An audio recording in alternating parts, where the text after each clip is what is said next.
नमस्कार, आप देख रहे हैं एसपीएन 9 न्यूज और मैं हूं आपके साथ मनीष कुमार सैनी। बिहार में विधानसभा चुनाव से पहले सियासत काफी ज्यादा गर्माती दिखाई दे रही है। साथ ही बिहार चुनाव को लेकर एनडीए और महागठबंधन में शामिल दलों की ओर से तैयारियां भी शुरू हो चुकी हैं।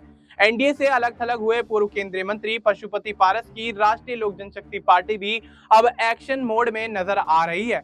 उनका गठबंधन किससे होगा, इस बात की घोषणा अभी नहीं की गई है, लेकिन इसकी तस्वीर लगभग अब साफ हो गई है। पशुपति पारस की पार्टी के नेता राबड़ी आवास का दरवाजा खटखटाने लगे हैं। उम्मीद की जा रही है कि बहुत जल्द गठबंधन की घोषणा भी हो जाएगी।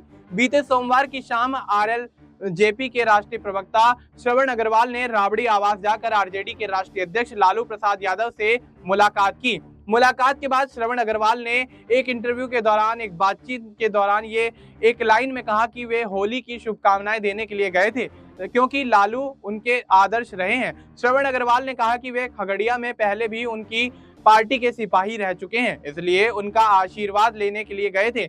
श्रवण अग्रवाल से जब पूछा गया कि 2025 के विधानसभा चुनाव में गठबंधन किससे होगा, तो उन्होंने इस बात को लेकर ये कहा कि इसकी घोषणा पार्टी अप्रैल महीने में करेगी। होली के बाद राष्ट्रीय कार्यकारिणी की बैठक होगी, उसमें निर्णय लिया जाएगा अकेले चुनाव लड़ेंगे या फिर किसी गठबंधन के साथ। इस पर उन्होंने साफ कहा कि निश्चित तौर पर उनकी पार्टी गठबंधन के साथ चुनाव लड़ेगी। एक सवाल के जवाब में कहा कि एनडीए में तो जाने का सवाल ही पैदा नहीं होता है।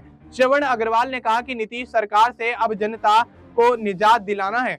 एक सवाल के जवाब में आगे उन्होंने ये भी कहा कि बीजेपी सबसे बड़का झूठा पार्टी है, हमारे नेता को बरगला कर रखा है, लेकिन अब हमारी पार्टी उनके झांसे में नहीं आने वाली है।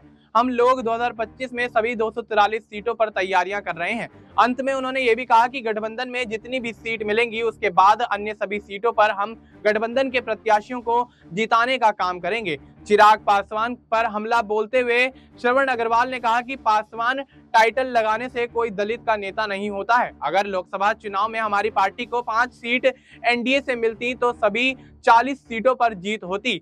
हम अगर अकेले लोकसभा चुनाव में प्रत्याशी खड़ा करते तो एनडीए को सभी सीटों पर हार का सामना करना पड़ता। अब बिहार विधानसभा चुनाव में हम लोग अपनी ताकत दिखा देंगे। साथ ही आपको यहाँ ये भी बता दें कि दलित के नेता चिराग पासवान हैं या पशुपति पारस।